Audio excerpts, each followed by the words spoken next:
இது introduction to machine learning Tamil கோர்ஸோட week 5 programming demo. And இந்த வீடியோவில் நம்ம லாஜிஸ்டிக் ரிக்ரெஷன் மாடல் பற்றி பார்க்க போகிறோம். ஸோ மாடலுக்கு உள்ளே போகிறதுக்கு முன்னாடி ஃபஸ்ட்டு ஒரு டேட்டா செட் க்ரியேட் பண்ணிக்க போகிறோம். ஸோ இது வந்து ஒரு ஸ்டூடெண்ட் டேட்டா செட். இதில் வந்து 2 ஃபீச்சர் இருக்குது. ஒன்று வந்து ஹவர் ஸ்டடீஸ், அதாவது எவ்வளோ நேரம் அவங்க படிச்சிருக்காங்க. இன்னொன்று ப்ரீவியஸ் ஸ்கோர், அதாவது முந்தின எக்ஸாமில் எவ்வளோ ஸ்கோர் வாங்கியிருக்காங்கன்னு. ஸோ இந்த 2 ஃபீச்சர்ஸ் வச்சு நம்ம லேபிள் ப்ரெடிக்ட் பண்ண போகிறோம். நம்ம லேபிள் என்னதுன்னா, இந்த ஸ்டூடெண்ட் வந்து இந்த எக்ஸாமில் பாஸ் ஆனாங்களா இல்லை ஃபெயில் ஆனாங்களான்னு. ஸோ பாஸ் ஆனாங்கன்னா நம்ம கிளாஸ் 1ன்னு அசைன் பண்ணிப்போம், ஃபெயில்னா கிளாஸ் 0ன்னு அசைன் பண்ணிப்போம். ஸோ இது வந்து ஒரு சிம்பிளான டேட்டா செட். ஸோ இங்கே ப்ளூ கலர் பாயிண்ட்ஸ் எல்லாமே பாஸ் ஆன ஸ்டூடெண்ட்ஸ் அண்ட் இங்கே ரெட் பாயிண்ட்ஸ் எல்லாமே ஃபெயில் ஆன ஸ்டூடெண்ட்ஸ். ஸோ இந்த டேட்டா செட்டுக்கு ஒரு கிளாசிஃபிகேஷன் மாடல் பில்ட் பண்ணணும். அதாவது பாஸ் ஆன ஸ்டூடெண்ட்ஸையும் ஃபெயில் ஆன ஸ்டூடெண்ட்ஸையும் செப்பரேட் பண்ணுறதுக்கு ஒரு மாடல் பில்ட் பண்ணணும். ஸோ ஃபஸ்ட்டு லாஜிஸ்டிக் ரிக்ரெஷன்னா இது வந்து ஒரு கிளாசிஃபிகேஷன் மாடல் அண்ட் இது வந்து டைரெக்டாக 0 ஆர் 1 அப்படின்னு ப்ரெடிக்ட் பண்ணாது. ஸோ இது என்ன ப்ரெடிக்ட் பண்ணணும்னா ஒரு ப்ராபபிலிட்டியை ப்ரெடிக்ட் பண்ணும். அதாவது ஒரு ஸ்டூடெண்ட் பாஸ் ஆகிறதுக்கு எவ்வளோ ப்ராபபிலிட்டி இருக்குது, அதாவது ஒரு 85% ப்ராபபிலிட்டி இருக்குது ஆர் 30% ப்ராபபிலிட்டி இருக்குது அப்படின்னு ப்ரெடிக்ட் பண்ணும். ஸோ இந்த ப்ராபபிலிட்டி ப்ரெடிக்ட் பண்ணதுக்கப்புறம், ஸோ இப்போ 85% ப்ராபபிலிட்டி ப்ரெடிக்ட் பண்ணியிருக்குன்னா, ஸோ அப்போ அந்த ஸ்டூடெண்ட் பாஸ் ஆகிறதுக்கு நிறைய வாய்ப்புகள் இருக்குது. ஸோ அதனால் கிளாஸ் 1 அப்படின்னு அசைன் பண்ணிடுவோம். சப்போஸ் 30% தான் ப்ராபபிலிட்டி ப்ரெடிக்ட் ஆயிருக்கு அப்படின்னா நம்ம கிளாஸ் 0 அப்படின்னு நம்ம அசைன் பண்ணிடுவோம். ஸோ இந்த ப்ராபபிலிட்டி வச்சு நம்ம வந்து கிளாஸை வந்து அசைன் பண்ணிடுவோம். ஸோ இதில் வந்து ரிக்ரெஷன்னு சொல்கிறாங்களே, ஸோ லாஜிஸ்டிக் ரிக்ரெஷன் ஏன் ரிக்ரெஷன்னு கூப்பிடுறாங்க அப்படின்னு பார்க்கணும். ஸோ போன வாரம் வந்து நீங்கள் லீனியர் ரிக்ரெஷன் பற்றி பார்த்துருப்பீங்க. ஸோ அதில் வந்து இந்த ஈக்குவேஷன் தான் மறுபடி வந்திருக்கும். So W transpose X + B, அதாவது இதுதான் இந்த லீனியர் ரிக்ரெஷனோட மாடல். ஸோ இதில் தான் நீங்கள் W அண்ட் Bயோட வேல்யூவை கண்டுபிடிச்சி இந்த மாடல் கண்டுபிடிப்பீங்க. ஸோ இந்த W டிரான்ஸ்போஸ் X + B அந்த வேல்யூ வந்து ஒரு ஸ்கோர்னு அசைன் பண்ணிக்கிறோம். லீனியர் ரிக்ரெஷனில் இந்த ஸ்கோர் தான் நம்மளோட ஃபைனல் அவுட்புட். ஸோ நம்ம W கண்டுபிடிப்போம், B கண்டுபிடிப்போம், W டிரான்ஸ்போஸ் X + Bன்ற ஒரு ஸ்கேலார் வேல்யூ வரும். அதுதான் நம்மளோட ஃபைனல் அவுட்புட்டாக வெளில கொடுப்போம். பட் ஆனால் இந்த ஸ்கோர்ன்ற வேல்யூ -∞ பாசிட்டிவ் இன்ஃபினிட்டி வரைக்கும் எந்த வேல்யூ வேணால் எடுத்துக்கலாம். பட் ஆனால் கிளாசிஃபிகேஷனில் எனக்கு வந்து எய்தர் 0 ஆர் 1 அந்த 2 வேல்யூ தான் வேணும். என்னால் -∞ +∞ எந்த வேல்யூவும் எடுக்க முடியாது. ஸோ இதில் நம்ம இதில் என்ன பண்ண போகிறோம்னா, லீனியர் ரிக்ரெஷன் மாதிரியே நம்ம ஃபஸ்ட்டு ஸ்டெப் வந்து W டிரான்ஸ்போஸ் X + B தான் கண்டுபிடிக்க போகிறோம். ஸோ அது கண்டுபிடிச்சதுக்கப்புறம் ஒரு எக்ஸ்ட்ரா ஸ்டெப் வந்து லாஜிஸ்டிக் ரிக்ரெஷனில் பண்ண போகிறோம். அது என்னதுன்னா சிக்மாய்ட் ஃபங்க்ஷன். ஸோ இந்த சிக்மாய்ட் ஃபங்க்ஷன் வந்து இந்த ஸ்கோர்ன்ற வேல்யூவை வந்து எடுத்துக்கிட்டு 0 அண்ட் 1க்குள்ளே ஏதாச்சும் ஒரு வேல்யூவை கொடுக்கும். ஸோ 0 to 1க்குள்ளே அது ஸ்கேல் பண்ணி அவுட்புட்டாக கொடுக்கும். ஸோ இந்த 0 to 1க்குள்ளே என்ன வேல்யூ வருதோ அதை தான் நம்ம ப்ராபபிலிட்டின்னு எடுத்துப்போம். ஸோ ப்ராபபிலிட்டி கண்டுபிடிச்சதுக்கப்புறம் நான் ஏற்கனவே சொன்ன மாதிரி எய்தர் 1 ஆர் 0ன்ற கிளாஸை நம்ம அப்புறம் அசைன் பண்ணிக்கலாம். ஸோ இதை ஃபர்ஸ்ட் வந்து இந்த ஸ்கோர் கண்டுபிடிக்கணும். அதாவது இந்த W டிரான்ஸ்போஸ் X + B இது வந்து லீனியர் ரிக்ரெஷன் மாதிரியே எங்கேயும் கண்டுபிடிக்கணும். கண்டுபிடிச்சிட்டு ஒரு எக்ஸ்ட்ரா ஸ்டெப் வந்து சிக்மாய்ட் ஃபங்க்ஷனில் பாஸ் பண்ணிவிட்டு ப்ராபபிலிட்டி கண்டுபிடிச்சிட்டு கிளாஸ் அசைன் பண்ணணும். ஸோ அதுதான் இந்த லாஜிஸ்டிக் ரிக்ரெஷனோட ஃப்ளோ. இப்போது லீனியர் ரிக்ரெஷனில் ஸ்குவாட் எரர்னு நம்ம ஒன்று பார்த்துருப்போம். ஸோ அதே மாதிரி லாஜிஸ்டிக் ரிக்ரெஷனில் கிராஸ் என்ட்ரோபி லாஸ்ன்னு பார்ப்போம். ஸோ அந்த ஸ்குவாட் எரரை வந்து நம்ம இங்கே யூஸ் பண்ண முடியாது. ஸோ அதுக்கு பதிலாக இங்கே கிராஸ் என்ட்ரோபி லாஸ்ன்னு போடும். ஸோ இது வந்து இந்த மாடல் வந்து எவ்வளோ தப்பாக ப்ரெடிக்ட் பண்ணியிருக்கு அப்படின்னு ஒரு மெஷர் தான் இது. அடுத்தது வந்து லாஜிஸ்டிக் ரிக்ரெஷனை இம்ப்ளிமெண்ட் பண்ணுறதுக்கு நம்ம கிரேடியன்ட் டிசென்ட் அல்காரிதமை யூஸ் பண்ணிப்போம். இந்த கிரேடியன்ட் டிசென்ட்டை வந்து நம்ம வீக் 3ல் பார்த்தோம். ஸோ அதே கிரேடியன்ட் டிசென்ட் அல்காரிதம் தான் இங்கேயும் நம்ம யூஸ் பண்ண போகிறோம். ஸோ அதுக்கு போகிறதுக்கு முன்னாடி இந்த சிக்மாய்ட் ஃபங்க்ஷனோட ஃபார்முலா பார்த்துடலாம். ஸோ இந்த சிக்மாய்ட் ஃபங்க்ஷன் வந்து -∞ +∞ ஒரு ஸ்கோரோட வேல்யூவை எடுத்துக்கிட்டு 0 to 1க்குள்ளே ஒரு வேல்யூவை தரும். ஸோ இங்கே இதுதான் இதோட ஃபார்முலா. ஸோ 1/1 + e⁻−z அண்ட் zன்றது தான் நம்மளோட அந்த வெயிட்டட் ஸ்கோர். ஸோ அந்த W டிரான்ஸ்போஸ் X + Bன்ற வெயிட்டட் ஸ்கோர். அண்ட் இது வந்து ஒரு எஸ் ஷேப் கர்வில் இருக்கும். ஸோ அந்த ஸ்கோர் வந்து பாசிட்டிவ் இன்ஃபினிட்டியை நோக்கி அதிகமாக போக போக சிக்மாய்டோட அவுட்புட், அதாவது இந்த ப்ராபபிலிட்டி வெளில வர வேல்யூ வந்து வில் பி மோர் 1க்கு பக்கத்தில் இருக்கும். அதே மாதிரி -∞ நோக்கி போக போக சிக்மாய்டோட அவுட்புட் வந்து 0க்கு பக்கத்துல இருக்கும். ஸோ அதுதான் இந்த எஸ் ஷேப் சொல்லுது. அண்ட் இப்போ ஸ்கோர் வந்து 0 அப்படின்னா இந்த Z வந்து 0னா சிக்மாய்டோட ப்ராபபிலிட்டி வந்து 0.5ன்னு அவுட்புட்டா வந்துரும். ஸோ இது மட்டும் தான் நமக்கு தெரிஞ்சுக்கணும். அண்ட் சிக்மாய்ட் ஃபங்ஷனை இங்க வந்து ஒரு ஃபங்ஷனா எழுதியிருக்கேன்.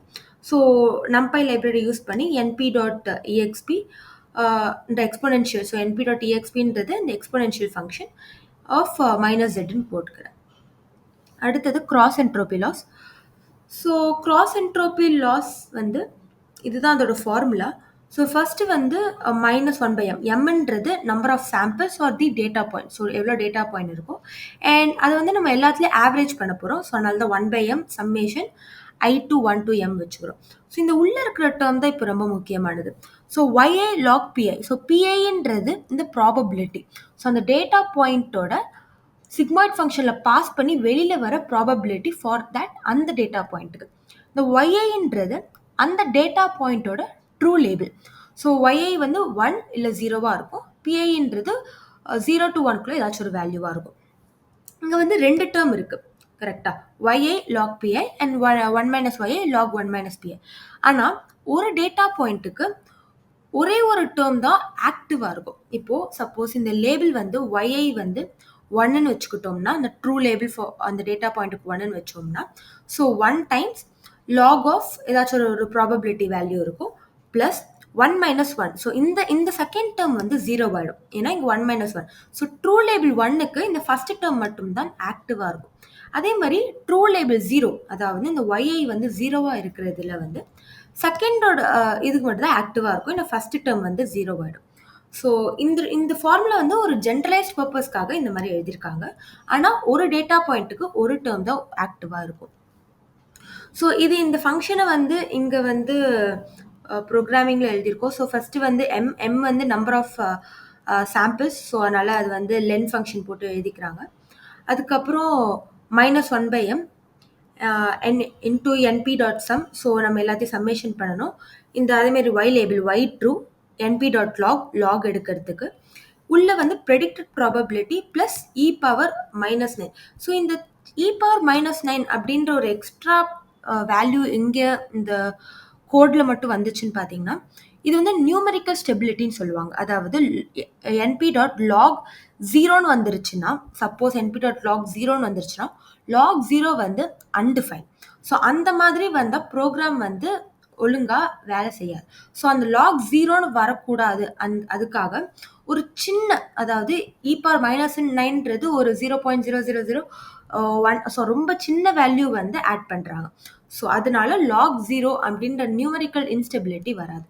ஸோ அதை தவிர மற்றபடி மற்ற ஃபார்முலா எல்லாம் அதே தான். 1 - y2 np.log 1 - again predicted probability plus e⁻−9. அடுத்தது இப்போ நமக்கு லாஸ் ஃபங்க்ஷன் இருக்குது. நம்ம அடுத்தது கிரேடியன்ட் டிசென்ட் அப்ளை பண்ணணும். ஆனால் அந்த கிரேடியன்ட் டிசென்ட்டுக்கு ஃபஸ்ட்டு நமக்கு கிரேடியன்ட் தெரியணும். ஸோ இந்த லாஸ் ஃபங்க்ஷனுக்கு நம்ம எப்படி கிரேடியன்ட் எடுக்க போகிறோம் அப்படின்னு பார்த்தீங்கன்னா, நான் வந்து இங்கே ஃபைனல் ஃபார்முலா மட்டும் கொடுத்துட்டேன். ஆனால் நீங்கள் கிரேடியன்ட் டிரைவ் பண்ணணும்னா அதுக்கு வந்து நிறைய கால்குலஸ் தேவைப்படும். அதுக்கு பதிலாக இந்த ஃபைனல் ஃபார்முலா வந்து நம்ம எப்படி இன்ட்யூட்டிவாக புரிஞ்சுக்கலான்னு மட்டும் பார்க்கலாம். ஸோ இப்போ வந்து first differentiation with respect to W அப்படின்னா, ஃபஸ்ட்டு 1/m சம்மேஷன். ஸோ அதெல்லாம் வந்து எரரை ஆவரேஜ் பண்ணுறதுக்கு. ஸோ உள்ளே வந்து p-y into xன்னு இருக்குது. இந்த p-yன்றது தான் ஒரு இம்பார்ட்டன்ட் இன்ட்யூஷன். ஸோ இப்போது எரர்ன்றது என்னது? predicted probability minus the actual label. அதாவது actual label சப்போஸ் கிளாஸ் 1ன்னு வச்சுக்கோங்களேன். predicted probability 0.9. அதாவது நம்ம மாடல் வந்து ஒன்லி 90% கான்ஃபிடென்ட் அது வந்து கிளாஸ் 1ன்றது. ஸோ அப்போது இந்த எரர் வந்து 0.9 - 1 கரெக்டாக. ஏன்னா இப்போ நம்ம கிளாஸ் 1ன்னா இப்போ நம்ம மாடலும் 1ன்னு சொல்லிச்சு. அதாவது ப்ரெடிக்டட் ப்ராபபிலிட்டி 1ன்னு வந்துச்சுன்னா மாடல் வந்து ஷுவராக இருக்குது தட் கண்டிப்பாக அது கிளாஸ் 1ன்றது. பட் ஆனால் ப்ரெடிக்டட் ப்ராபபிலிட்டி இந்த கேஸில் 0.9. ஸோ அப்போனா மாடல் வந்து அவ்வளோ ஷுவராக இல்லை அது வந்து 1 கண்டிப்பாக கிளாஸ் 1ன்றது. ஸோ அந்த டிஃப்ரென்ஸ் தான் நம்ம வந்து ஒரு எரர்னு ஒரு இன்ட்யூஷனாக புரிஞ்சுக்கலாம். ஸோ அதனால தான் இங்கே p-yன்னு வருது. அண்ட் இன்டூ எக்ஸ்ன்னு போட்டிருக்காங்க. இன்டூ எக்ஸ்ன்றது ஏன்னா இப்போ இந்த ஃபீச்சர் வேல்யூ வந்து பெரிய வேல்யூவா இருந்துச்சுன்னா, இந்த கிரேடியன்ட்டோட அப்டேட்டுமே பெருசா இருக்கணும். அதாவது அந்த கிரேடியன்ட்க்கு வந்து நெறைய இன்ஃப்ளூயன்ஸ் இருக்கணும். இப்போ ஃபீச்சர் வேல்யூ வந்து ஒரு 100 இல்ல 200 இருந்துச்சுன்னா, அப்போ அந்த கிரேடியன்ட்டோட அப்டேட்டும் பெருசா இருக்கணும். ஸோ அதனால எக்ஸோட மல்டிப்ளை பண்றான். ஸோ அதே மாரி தான் டிடபிள்யூ அண்ட் இது வந்து டிபின்றது பயாஸோட நம்ம டிஃபரன்ஷியேட் பண்றது. ஸோ இந்த ஃபார்முலா வந்து கால்குலஸ் இன்வால்வ் வருது. பட் ஆனா இப்போ ப்ரோகிராமிங்க்கு நம்ம டைரக்ட்டா இந்த ஃபார்முலா வந்து இங்க டைரக்ட்டா கோட் பண்ணிக்க போறோம். ஸோ அதே மாரி ஃபர்ஸ்ட் எம்ன்றது லென்த் எடுத்துக்க போறோம். So number of data points. அப்புறம் எரர்ன்றது p மைனஸ் ஒய், அதாவது probability minus the true label பண்ணிட்டு, அடுத்தது டிடபிள்யூன்றது இதே ஃபார்முலாவை இங்க போட்டிருக்கோம். வேற எதுவும் புதுசா இல்ல. டிபின்றது differentiation with respect to bias. So அதுக்கும் அதே ஃபார்முலாவை இங்க போட்டிருக்கோம். ஸோ அடுத்தது வந்து இப்போ நம்மள்ட்ட எல்லா கிரேடியன்ட் இருக்கு, லாஸ் ஃபங்க்ஷன் இருக்கு, சிக்மாய்ட் இருக்கு. இப்போ நம்ம கிரேடியன்ட் டிசென்ட் வச்சு நம்ம ட்ரெயின் பண்ண போறோம். ஸோ ஃபர்ஸ்ட் வந்து வெயிட்ஸையும் பயாஸையும் 0க்கு இனிஷியலைஸ் பண்ணிடுறோம். அடுத்தது n ஐட்ரேஷனுக்கு வந்து இந்த கிரேடியன்ட் டிசென்ட்டை வந்து நம்ம ரன் பண்ண போறோம். ஸோ ஃபர்ஸ்ட் வந்து இப்போ இந்த கிரேடியன்ட் கண்டுபிடிக்கணும். அப்படி இந்த கிரேடியன்ட் கண்டுபிடிக்கிறதுக்கே நமக்கு வந்து ஃபர்ஸ்ட் ப்ரெடிக்டட் ப்ராபபிலிட்டிஸ் தேவை. இந்த ப்ரெடிக்டட் ப்ராபபிலிட்டிஸ் நம்ம சிக்மாய்ட் ஃபங்க்ஷன்லேருந்து வரப்போகுது.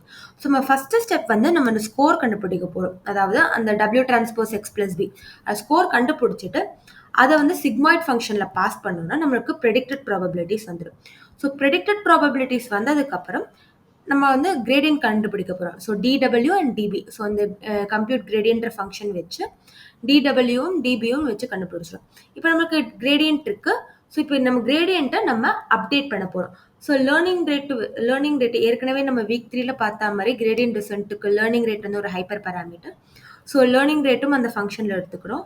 ஸோ இப்போ வந்து வெயிட்ஸ் அப்டேட் பண்ண போகிறோம். Weights equal to weights minus learning rate times DW. அதே மாதிரி பயாஸ்க்கும் நம்ம அப்டேட் பண்ணுறோம். ஸோ இதை வந்து n ஐட்ரேஷனுக்கு வந்து இந்த கிரேடியன்ட் வந்து அப்டேட் ஆகி ஸோ ஃபைனலாக வெயிட்ஸும் பயாஸும் ரிட்டர்ன் ஆகுது. இப்போ வந்து கடைசியாக விஷுவலைசேஷன் மட்டும் பார்ப்போம். ஸோ இதுதான் நம்மளோட ஃபைனல் மாடல். ஸோ ஆஃப்டர் ஒரு n ஐட்ரேஷனுக்கு அப்புறம் இந்த டாட்டட் லைன்ஸ் தான் நம்மளோட ஃபைனல் மாடல். ஸோ இது வந்து கிளாஸ் 1ம் கிளாஸ் 0வையும் பிரிக்குது. ஸோ இதில் முக்கியமான விஷயம் என்னன்னா, இப்போ ஒரு புது டேட்டா பாயிண்ட் வந்து இந்த லைனு இந்த கோட்டுக்கு பக்கத்தில் வந்துச்சுன்னா அதோட ப்ரெடிக்டட் ப்ராபபிலிட்டி வந்து 0.5க்கு பக்கத்தில் இருக்கும். ஏன்னா இந்த கோட்டுக்கு பக்கத்தில் இருக்கும்போது அது வந்து 0வா இல்லை 1ஆ ரொம்ப ரொம்ப ஷுவராக இல்லாமல் இல்லை கான்ஃபிடென்ட்டாக இல்லாமல் இருக்கும். அதேமாரி கோட்லேருந்து தூரமாக இருக்க ப்ராபபிலிட்டி, அதாவது ப்ரெடிக்டட் ப்ராபபிலிட்டிஸ் வந்து நிறைய இருக்கும். ஸோ ஒரு டெஸ்ட் டேட்டா பாயிண்ட் வந்து ஒரு கார்னரில் இருக்குன்னா ஸோ அதோட ப்ரெடிக்டட் ப்ராபபிலிட்டி 0.95 அப்படின்னு இருக்கும். ஆனால் அந்த கோட்டுக்கு பக்கத்தில் இருக்கிற டெஸ்ட் டேட்டா பாயிண்டோட ப்ரெடிக்டட் ப்ராபபிலிட்டி வந்து 0.5க்கு பக்கத்தில் இருக்கும். பிகாஸ் அது வந்து அந்த பக்கமும் இருக்கலாம், இந்த பக்கமும் இருக்கலாம். ஸோ அதனால ப்ராபபிலிட்டி வந்து 0.5க்கு பக்கத்தில் இருக்கும். கோட்டில் இருக்கிற பாயிண்ட்டுக்கு எக்ஸாக்டாக ப்ராபபிலிட்டி 0.5ன்னு வரும். ஸோ அதுதான் லாஜிஸ்டிக் ரிக்ரெஷன்.